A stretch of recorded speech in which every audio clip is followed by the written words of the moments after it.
Hello friends, welcome to my channel movie 360 explain. और आज मैं एक्सप्लेन करने जा रही हूँ मूवी जॉस 4 द रिवेंज को, जो 1987 में रिलीज हुई है। ये एक शार्क सर्वाइवल मूवी है। दोस्तों, इसके टोटल 4 पार्ट्स हैं जो एक दूसरे से कनेक्टेड हैं, और इसके पिछले तीनों पार्ट्स को मैं एक्सप्लेन कर चुकी हूँ, जिसे आप मेरे चैनल पर देख सकते हैं। और अब बिना टाइम को वेस्ट किए चले शुरू करते हैं इस वीडियो को। लेकिन आगे बढ़ने से पहले एक छोटी सी रिक्वेस्ट, जो कि है चैनल को सब्सक्राइब और वीडियो को लाइक और शेयर करने की।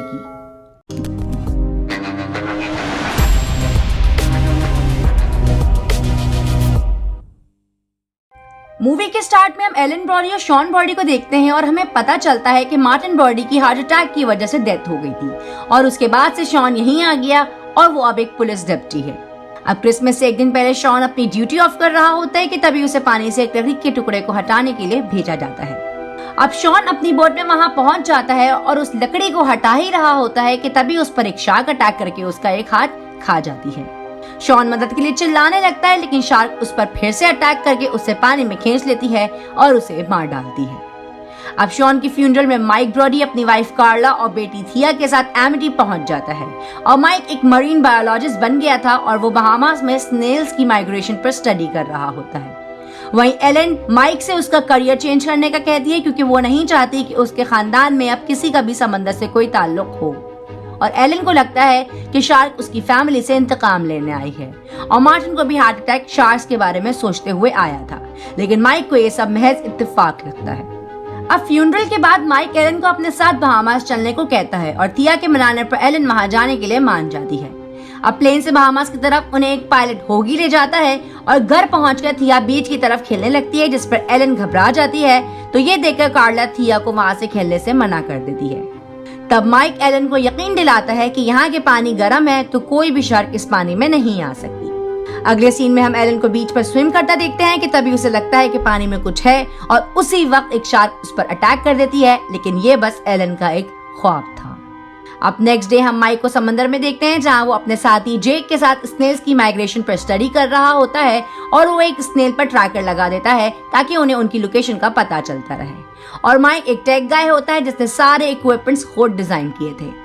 अब माइक जेक और उसकी वाइफ लुइसा को अपनी फैमिली से मिलवाता है, और वहीं हम देखते हैं कि वो शार्क जिसने शॉन को मारा था, वो अब उनका पीछा करते हुए यहाँ पहुंच गई थी।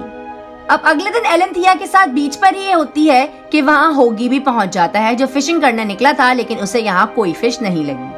और वहीं होगी से बात करते हुए एलन उसे सब कुछ बता देती है जो भी उसकी फैमिली के साथ हुआ है। तो होगी उसके दिमाग से हालिया नुकसानात को दूर करने के लिए उसे बहामास में ही घुमाने ले जाता है।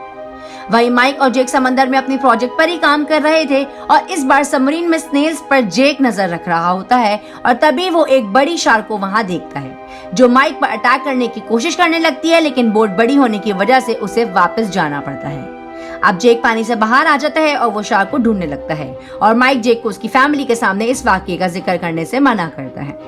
अब न्यू ईयर वाले दिन लुइसा की बर्थडे भी होती है, तो वो सब उसकी बर्थडे सेलिब्रेट करने एक क्लब पहुंच जाते हैं, जहां उन्हें होगी भी मिल जाता है।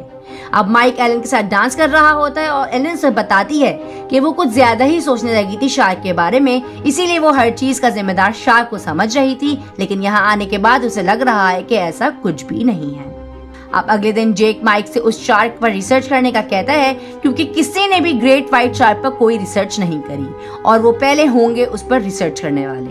लेकिन माइक उसकी बात नहीं मानता। जेक कहता है कि हम स्नेल्स पर आधा दिन और आधे दिन शार्क पर काम किया करेंगे, और शार्क पर रिसर्च करने से हमें अच्छी फंडिंग्स भी मिलेंगी, जिससे हम और आगे बढ़ सकते हैं। और माइक को भी आगे बढ़ना होता है, इसीलिए वो जैक की बात मान लेता है।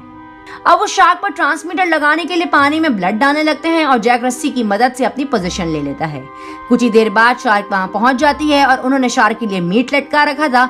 अब जैसे ही शार्क उस मीट को खाने लगती है, जैक फौरन उस ट्रांसमीटर को शार्क पर लगा देता है, और शार्क वो मीट खाकर चली जाती है। अब जैक अपनी डिवाइस की हेल्प से उसकी लोकेशन मालूम करने लगता है, और वो उसके पीछे पीछे जाने लगते हैं, लेकिन शार्क समंदर की गहराई में चली जाती है, जिससे वो उसकी लोकेशन खो देते हैं। वहीं एक बार में हम एलन और होगी को देखते हैं, जहां होगी एलन को बताता है कि वो कुछ दिन बाद एक ग्रुप को लेकर किसी आइलैंड पर जा रहा है, और वो एलन को उसके साथ चलने का कहता है। अब रात में डिनर करने के बाद माइक नोटिस करता है कि थिया उसकी कॉपी कर रही होती है, और ये देखकर एलन को याद आ जाता है कि माइक भी अपने डैड को ऐसी ही कॉपी किया करता था। अब थिया के बेड पर जाने के बाद एलन माइक को होगी के साथ जाने के बारे में बताती है और वो लोग कुछ दिनों में निकल जाएंगे। अगले दिन डिवाइस में शार्क के आसपास होने की कोई रीडिंग नहीं थी, तो माइक अपनी सबमरीन में स्नेल्स को स्टडी करने निकल जाता है। तभी जैक देखता है कि शार्क तेजी से माइक की तरफ बढ़ रही होती है और वो माइक को फौरन वहां से निकलने का कहता है। अब माइक अपनी सबमरीन से जा ही रहा होता है कि तभी बीच में ही शार्क उसकी सबमरीन पर अटैक कर देती है और वो उसकी सबमरीन को उल्टा कर देती है। इसीलिए माइक फौरन सबमरीन से निकलकर भागने लगता है और वहां एक डूबे हुए शिप की तरफ बढ़ता है।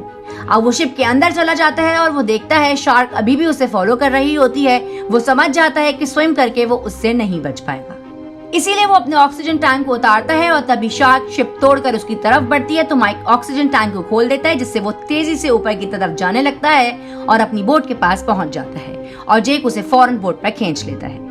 इस हादसे के बाद माइक सो नहीं पाता और वो अगले दिन फिर से पानी में जाने का सोचता है, ताकि उसे कंफर्म हो जाए कि जो एलन को लगता है कि शार्क उनकी फैमिली के पीछे है, वो महज एक इत्तेफाक है और कुछ नहीं।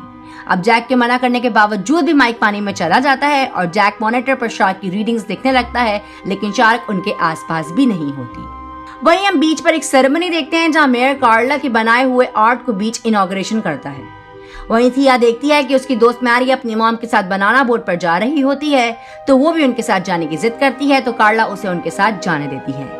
अब लोग बोट पर निकल जाते हैं और तभी हम वहां शार्क को देखते हैं जो थिया की बोट के पीछे लग जाती है और कार्ला और एलन भी उसे देखकर उन्हें वहां से निकलने का कहते हैं। तभी वो शार्क थिया पर अटैक करने लगती है, लेकिन वो बच जाती है और उसकी जगह मैरी की मॉम शार्क के जबड़ों में आ जाती है और वो उसे मार डालती है।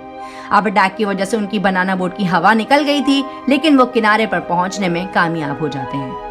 अब एलन को यकीन हो जाता है कि शार्क उसकी फैमिली के पीछे ही है, तो वो माइक की बोट लेकर शार्क को मारने के इरादे से समुद्र की तरफ निकल जाती है। अब माइक जब घर आता है तो उसे शार्क के थिया पर अटैक के बारे में पता चलता है और वो देखता है कि वहाँ एलन भी नहीं है और ना उसकी बोट है बाहर, तो वो जैक को अपने साथ चलने को कहता है। तभी उन्हें रास्ते में होगी मिल जाता है और वो उसके प्लेन से एलन को ढूंढने निकल जाते हैं। अब एलन समंदर में एक जगह बोट को रोक देती है और तभी वो देखती है कि शार्क उसके पीछे आ रही होती है। तभी वो तीनों प्लेन से एलन को बोट में देख लेते हैं और होगी प्लेन को क्रैश लैंड करता है और माइक और जैक को स्विम करके बोट पर जाने का कहता है। अब होगी भी बोट की तरफ जाने वाला होता है कि तभी शार्क उस पर अटैक कर देती है और उसके प्लेन को डुबा देती है।